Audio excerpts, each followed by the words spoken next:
My husband Karim thought he could rewrite who I am in my own damn red notebook, but I turned his game to ashes by blasting his lies all over the internet, letting the whole world see what a fraud he is before I caught those fake pages in my notebook. My handwriting, but not my words. I was terrified every time I faced that cloying charm of his. It started with little things, stuff you'd brush off. We're at dinner with friends, and Karim, all dimples and smooth talk, goes, Aisha didn't want to come tonight, but I dragged her out. His voice is like honey, making everyone nod like idiots. Thing is, I never said that. I said I was wiped from work, not that I wanted to bail. I opened my mouth to set it straight, but his hand clamps mine under the table, just a hair too tight.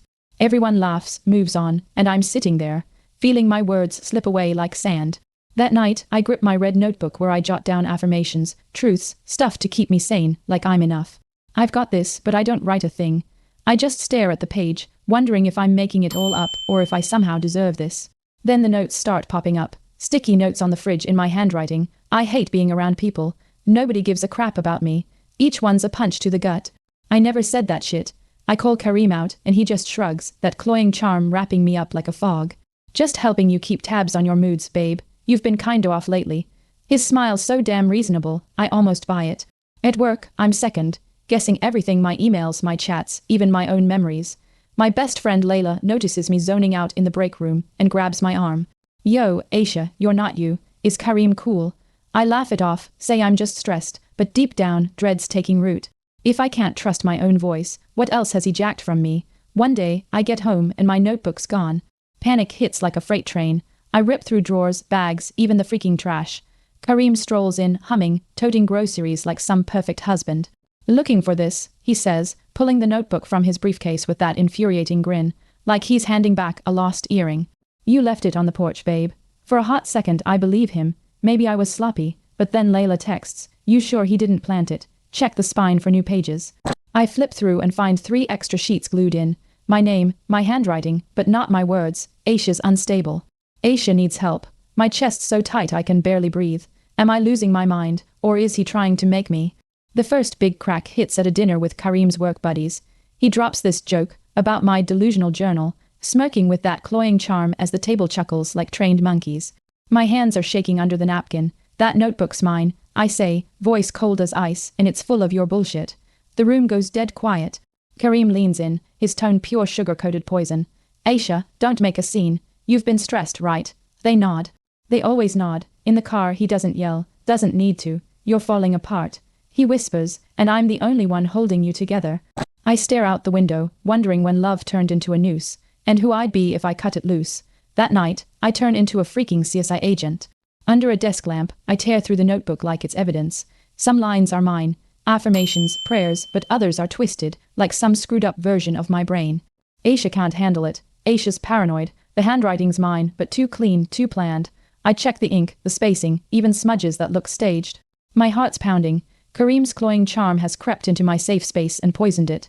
I snap pics of every fake page, upload them to a cloud drive. If I'm going down, I'm going with proof.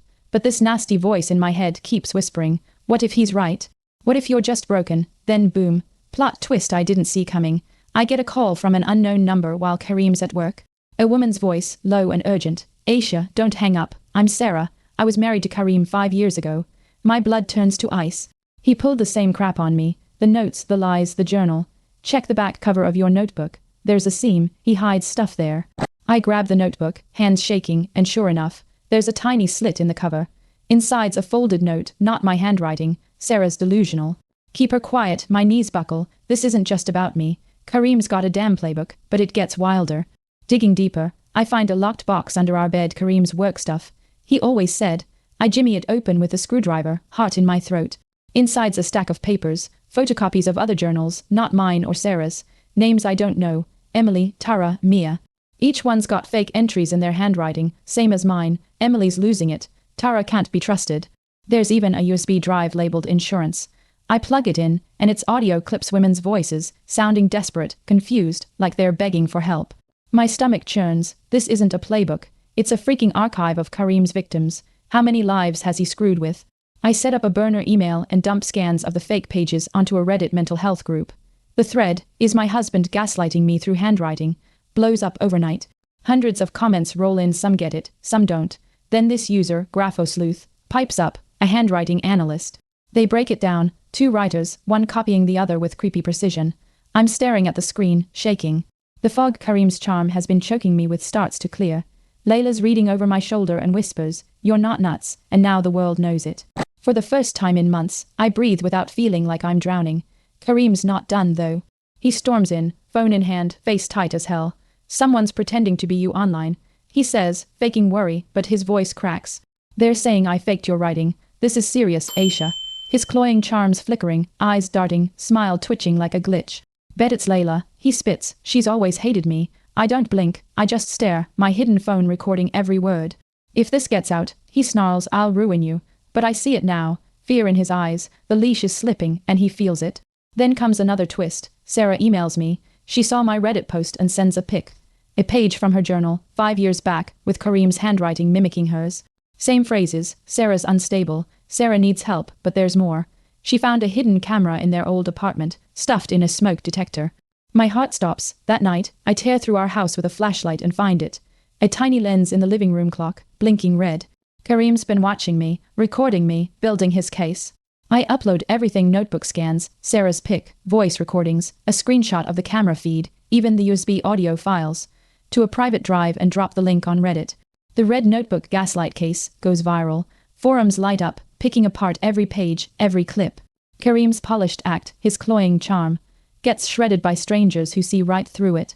He tries to save face, posting teary videos and vague denials, but the comments are savage, classic narcissist. "This dude's a predator." Layla's sitting with me on a park bench, squeezing my hand. "He got off on your silence. You just burned it to the ground." I don't smile. I just breathe, finally free. But Karim pulls one last stunt before the trial. He corners me at a coffee shop, out of nowhere, that cloying charm cranked to 11. "Aisha, we can fix this," he says, voice soft, eyes pleading. "Drop the case. You're confused, babe. I'm the only one who gets you." It's his old playbook, trying to worm back into my head. My hands shake, but I lean in, voice steady. "You're done, Karim. The world knows who you are." His smile falters, just for a second, and I walk away, heart pounding but head high. He's got nothing left. 2 days later, I get an email. He's suing me for defamation. My pulse is racing, but Layla's voice keeps me steady. He's bluffing, he's drowning. I forward it to a legal aid group that hit me up through Reddit. "We've got your back," they write. "We're ready." In court papers, Karim leans hard into his cloying charm, painting himself as the loyal husband screwed over by a paranoid wife. But the evidence pages, recordings, Sarah's testimony, the camera, the USB drive is a freaking tsunami. His charm doesn't stand a chance. The courtroom's buzzing as my lawyer hands the judge the notebook, now a full-on forensic exhibit. Originals, fakes, timestamps, expert analysis. Karim's sitting a few feet away, his smile brittle as glass. When the handwriting analyst takes the stand, tearing apart his fakes line by line, his mask cracks. His legs bouncing. His lawyer's face is pale as a ghost. For the first time, I look at him and don't feel scared, just clear. This isn't just about proving him wrong. It's about proving I'm still here under all his lies.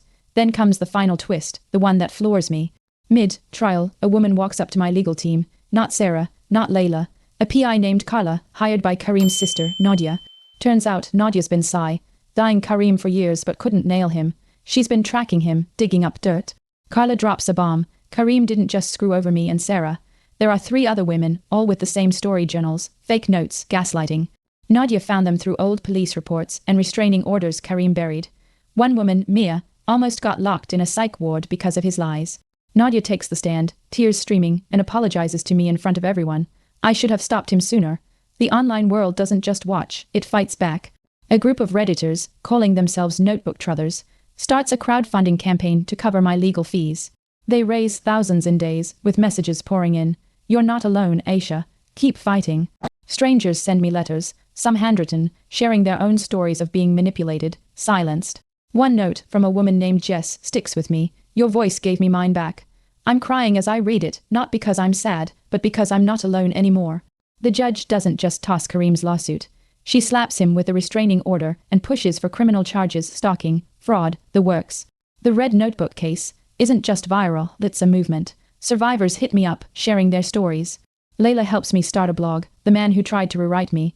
It blows up. Women, guys, strangers. They see themselves in my fight.